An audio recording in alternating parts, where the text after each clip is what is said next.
Okay, so today I'm going to be talking about the sine rule.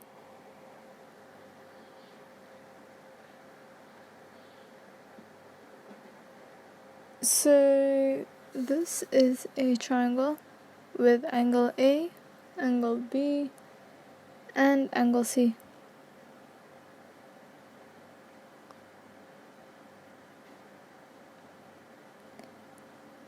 So this is length A, that's length B, and that's length C. So you notice how the length and the angle are opposite of each other?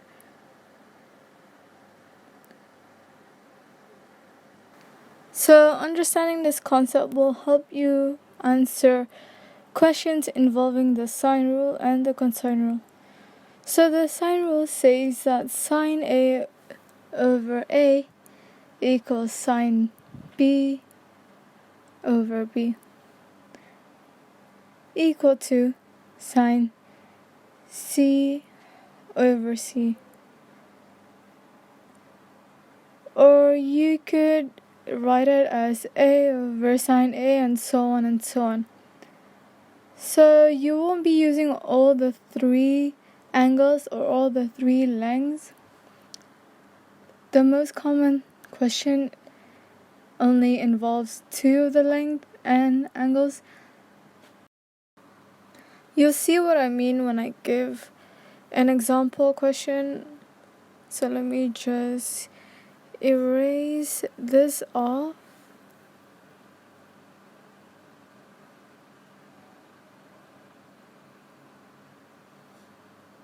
Okay. So here's our first example.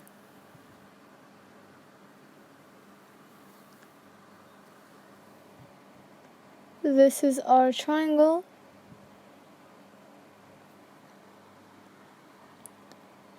Let's say this is 5 centimeter. This is 6 centimeter. That is 30 degree. And this is x degree. So they're gonna tell us to find x. So we can apply the sine rule for this. So it's x over, So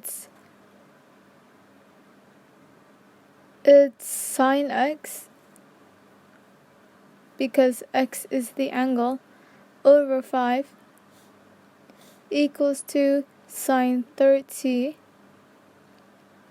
over 6. So you can see that x degree is the opposite of 5 centimeter and 30 degrees is the opposite of 6 centimeter. Since we want to find x, so now we're going to make x the subject. So first I move 5 to the other side, and then we're going to move sine to the other side, which is the inverse of sine 30 over 6 times by 5.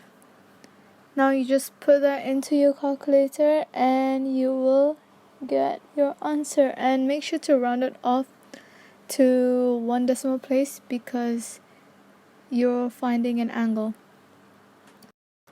So now let's move on to our second example. I'll start by drawing the triangle out. So let's say this is 6 centimeter.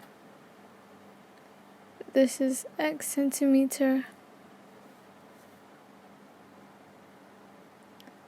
This is 30 degrees and that's 20 degrees. So now we can use the sine rule again to find x. So that would be x over sine 20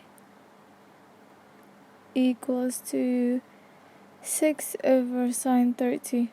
And this is much easier because all you have to do is bring sine 20 to the other side.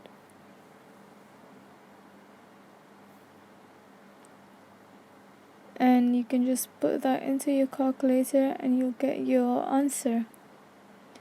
So for length, you would round it off to 3 significant figure. So notice how I always put the x or the unknown as a numerator. It makes it much easier to shift the other constant to the other side.